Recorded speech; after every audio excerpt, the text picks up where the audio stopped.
സമാധാനപരമായ ജീവിതത്തിന് നല്ല മനസ്സാക്ഷി വളരെ അത്യാവശ്യമാണ്. 1 തീമോഥെയോസിൻ്റെ ലേഖനം 1-ാം അധ്യായം 19-ാം വാക്യം. ചിലർ നല്ല മനസ്സാക്ഷി തള്ളിക്കളഞ്ഞിട്ട് അവരുടെ വിശ്വാസക്കപ്പൽ തകർന്നുപോയി.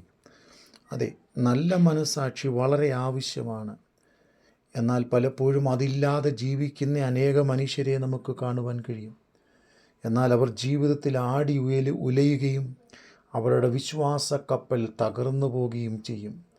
അതെ, നല്ല മനസ്സാക്ഷി തള്ളിക്കളഞ്ഞ് അവരുടെ വിശ്വാസക്കപ്പൽ തകർന്നു പോകുന്ന സാഹചര്യം.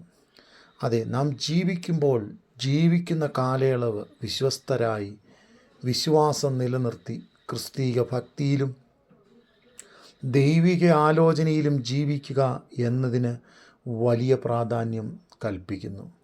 നാം അല്ലാതെ ഒരു പൊത്തുവരുത്ത ജീവിതത്തിൽ ജീവിച്ച് മുൻപോട്ട് പോകുവാൻ നമുക്ക് കഴിയും. ഒരുപക്ഷെ മറ്റുള്ളവരെ കളിപ്പിച്ചും ചീറ്റ് ചെയ്തും ഒക്കെ നമുക്ക് പലതും നേടുവാൻ കഴിയും. അതൊക്കെ താൽക്കാലികങ്ങൾ മാത്രമാണ്. എന്നാൽ നമ്മളുടെ ദൈവമേൽപ്പിച്ച നല്ല മനസാക്ഷിയെ തള്ളിക്കളയാതെ വിശ്വാസക്കപ്പൽ തകർന്നു പോകാതെ ഉറപ്പുള്ളവരായി ജീവിക്കുവാൻ ദൈവവചനം നമ്മെക്കുറിച്ച് ആഗ്രഹിക്കുന്നു. അതെ, നീ വിശ്വാസവും നല്ല മനസാക്ഷിയുമുള്ളവനായി നല്ല അനുസരണത്തോടെ യുദ്ധസേവ ചെയ്യുക എന്ന് അപ്പോസ്തലനാകുന്ന പൗലോസ് തീമോഥെയോസിനോട് പറയുന്നു. അതെ, വിശ്വാസവും നല്ല മനസാക്ഷിയും മുറുകെ പിടിക്കുക. വിശ്വാസം കൊണ്ട് നമുക്ക് ക്രിസ്തീയ ജീവിതം നയിക്കാൻ കഴിയും. എന്നാൽ അത് കുറച്ചുകൂടെ പക്വവും ഫലവുമായി തീരണമെങ്കിൽ വിശ്വാസത്തോട് ചേർന്ന് നല്ല മനസാക്ഷി, അല്ലെങ്കിൽ വിശ്വാസം മാത്രം പോരാ, നല്ല മനസാക്ഷിയും നമുക്ക് ആവശ്യമാണ്. നല്ല മനസാക്ഷി ഇല്ലാതെ ദൈവത്തിനും മനുഷ്യർക്കും ഇടയിൽ ഐക്യതയിലും സമാധാനത്തിലും വിശ്വസ്തതയിലും സത്യസന്ധതയിലും ജീവിക്കുവാൻ കഴിയത്തില്ല. ഒരുപക്ഷെ കാപട്യം വെച്ചുകൊണ്ട് നമുക്ക് ജീവിക്കുവാൻ കഴിയും. ഹല്ലേലൂയ. നമ്മളുടെ ജീവിതത്തിൽ സങ്കീർത്തനക്കാരനാകുന്ന ദാവീദ് പറയുന്ന 51-ാം സങ്കീർത്തനം 4-ാം വാക്യം, ഞാൻ തന്നെ പാപം ചെയ്തു നിനക്ക് അനിഷ്ടമായത് ചെയ്തിരിക്കുന്നു എന്ന് ദാവീദ് പറയുകയാണ്. അതെ, പാപം ചെയ്യുമ്പോൾ നമ്മൾ അനിഷ്ടരായി മാറുന്നു. ദൈവകൽപ്പനയിൽ നിന്ന് നാം അകന്നു പോകുന്നു.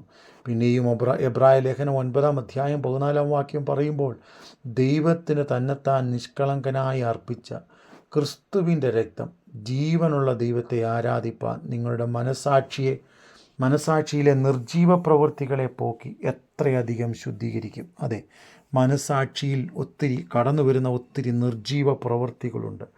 അതിനെ പോക്കി നാം ശുദ്ധിയുള്ളവരായി മാറേണ്ടിയിരിക്കുന്നു.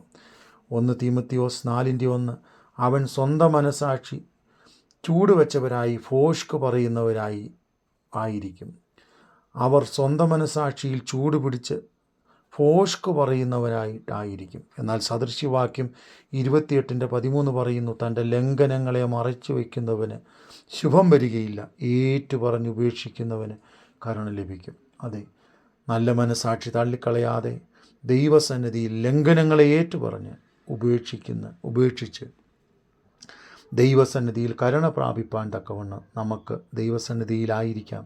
അങ്ങനെ നാം നിലനിൽക്കുന്നുവെങ്കിൽ നമ്മളുടെ പാപം എത്ര കടും ചുമപ്പായിരുന്നാലും ഹിമം പോലെ വെളുപ്പിപ്പാൻ നമ്മുടെ കർത്താവിന് കഴിയും.